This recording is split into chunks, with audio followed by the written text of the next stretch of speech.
जय श्री राधे कृष्णा। आप सभी का आपके अपने YouTube चैनल पर स्वागत है। आइए आज आप सब जानेंगे वर्ष 2026 माघ मास कृष्ण पक्ष में शरद एकादशी का व्रत कब धारण किया जा रहा है।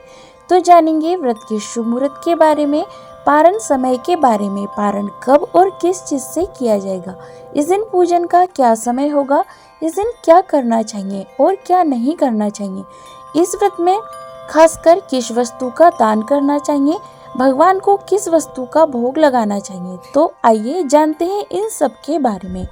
आप सभी को शरद एकादशी व्रत की ढेर सारी शुभकामनाएं। आप सभी के जीवन में भगवान विष्णु, माता लक्ष्मी की कृपा सदैव बनी रहे और आप सभी को सभी प्रकार के सुख तथा समृद्धि की प्राप्ति हो। जो भी भक्त सच्ची श्रद्धा के साथ, नियम और निष्ठा के साथ शरद एकादशी का व्रत धारण करते हैं तो यह व्रत, जो कि सद्बुद्धि एवं आरोग्यदायिनी एकादशी व्रत कहलाता है।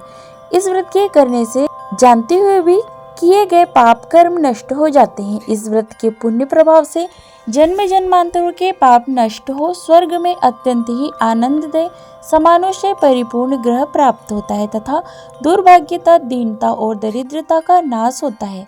शरद एकादशी व्रत में तिल के 6 प्रकार के प्रयोग बतलाए गए हैं। इस दिन तिलों से उपटन, तिल स्नान, तिल हवन, तिलोपान, तिलों का आहार तथा हंसी, तिल दान, यह सत्कर्म यानी कि 6 प्रकार के कर्म करने का विधान है। इस दिन खासकर भगवान विष्णु, माता लक्ष्मी और भगवान श्री कृष्ण का गंध, पुष्प, धूप, दीप आदि से पूजन करना चाहिए। इसके साथ ही पेठा, नारियल, सीताफल, सुपारी आदि से भगवान की विधिवत पूजन करना चाहिए और उसका जो कि द्वादशी तिथि के दिन दान भी करना चाहिए, तो इससे अनंत पुण्य फलों की प्राप्ति होती है। इस दिन खासकर भगवान को जो कि गुड़ और तिल से बनी हुई वस्तुओं का भोग लगाना चाहिए और उसे प्रसाद के रूप में ग्रहण करना चाहिए, तो यह अनंत फलदायी होता है। माघ मास कृष्ण पक्ष की एकादशी तिथि प्रारंभ का समय है 13 जनवरी 2026 दिन मंगलवार दोपहर 3:19 और एकादशी तिथि की समाप्ति है 14 जनवरी 2026 दिन बुधवार शाम 5:54 पर।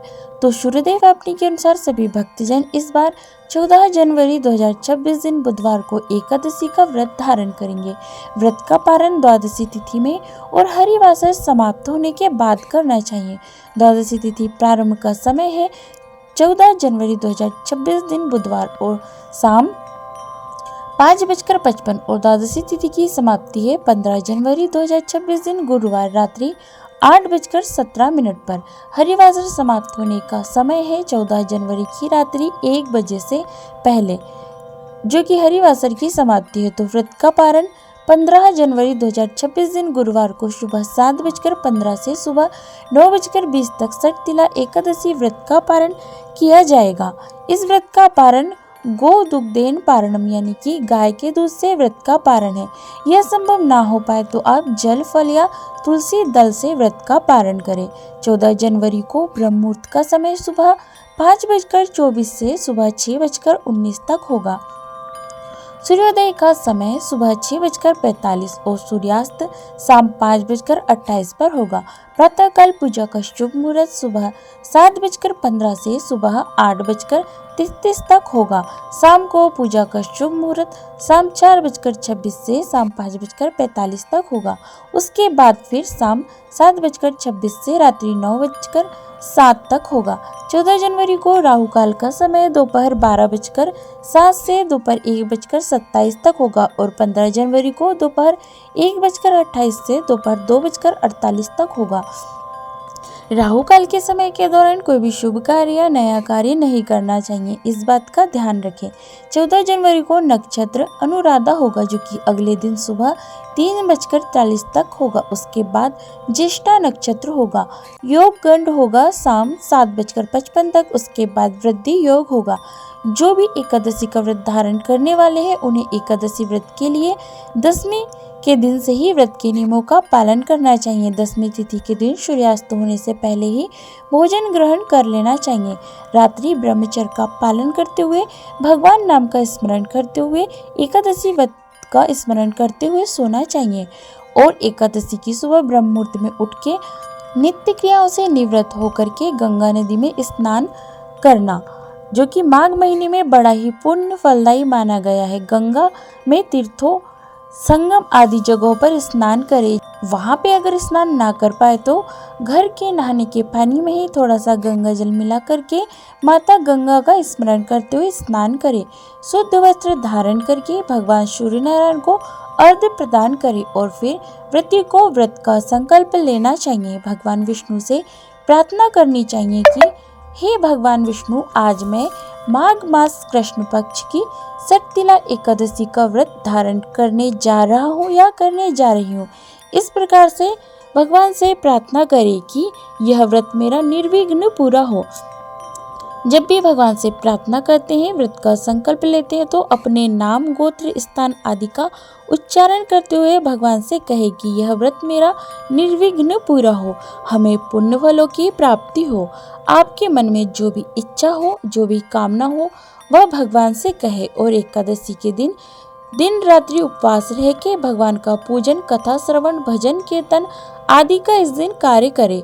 जो उपवास नहीं रह पाए, जिनका स्वास्थ्य सही ना हो, तो आप एक समय फलाहार ग्रहण करके व्रत को धारण करें और भगवान का सुबह के समय में, शाम के समय में पूरी विधि विधान के साथ गंध, पुष्प, धूप, दीप आदि से भगवान की पूजा करें।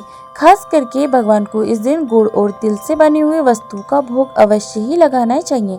जब भी भगवान को भोग लगाते हैं, भगवान का पूजन करते हैं, तो उस समय भगवान को तुलसी दल अवश्य ही अर्पित करें।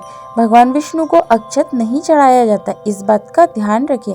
अक्षत की जगह उन्हें काले तिल चढ़ाए और इस व्रत में जो कि 6 प्रकार के तिल के प्रयोग भी बतलाए गए हैं, तो भगवान को अवश्य ही तिल अर्पित करें और इसका दान भी करना चाहिए। तो इस दिन भगवान का पूरे विधि विधान के साथ पूजन कर ले, अनेक प्रकार के नैवेद्य आदि का भोग लगाए, जल से आचमनी करवाए, मुख शुद्धि के लिए पान पत्र, सुपारी, लौंग, इलायची के साथ में अर्पित करे, द्रव्य दक्षिणा चढ़ाए, व्रत कथा श्रवण करे, विष्णु सहस्त्रनाम, विष्णु स्तोत्र, विष्णु चालीसा, पुरुषोक्त आदि का पाठ या श्रवण करे, भगवान नाम का भजन कीर्तन करे।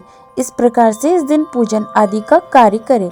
रात्रि जहाँ तक हो सके जागरण करते हुए एकादशी की रात्रि समय को व्यतीत करे और द्वादशी की सुबह उठ के स्नान आदि करके शुद्ध वस्त्र धारण करके भगवान का पूजन कर ले और भगवान को तिल, गुड़, कुमड़ा, नारियल और सीताफल, जो कि भगवान को इन वस्तुओं का अर्पण करके भगवान की आरती आदि कर ले। उसके बाद उन वस्तु का ब्राह्मणों को दान देना चाहिए, ब्राह्मणों को भोजन करवाए और फिर व्रत का पारण जो कि समय के अनुसार करना चाहिए। इस व्रत में भगवान को खिचड़ी का भोग लगा के द्वादशी के दिन पारण जो कि खिचड़ी के साथ भी करना चाहिए, जो कि कथा के अनुसार बतलाया गया है। जब भी आप व्रत को धारण करते हो तो व्रत में शुद्ध और सात्विकता का पालन करना चाहिए, ब्रह्मचर्य का पालन करना चाहिए। व्रत के दौरान किसी के ऊपर क्रोध नहीं करना चाहिए, अपने मन में किसी के प्रति ईर्ष्या या द्वेष का भाव नहीं लाना चाहिए।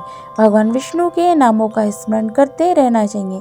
ओम नमो भगवते वासुदेवाय या श्री कृष्ण गोविंद हरे मुरारी आदि का जाप करना चाहिए। इससे भगवान विष्णु अति प्रसन्न होते हैं। तो आशा करती हूँ यह जानकारी आपको अच्छी लगी होगी। इसी प्रकार से ज्ञानवर्धक जानकारियाँ प्राप्त करते रहने के लिए, व्रत पूजा के बारे में जानने के लिए, कथा सुनने के लिए अगर आप चैनल पर पहली बार आए हैं तो चैनल को लाल बटन दबा करके सब्सक्राइब करें, साथ में बेल आइकन भी प्रेस करें ताकि मेरे आने वाले वीडियो का नोटिफिकेशन आपको समय पर मिलता रहे। जय श्री राधे कृष्णा, धन्यवाद।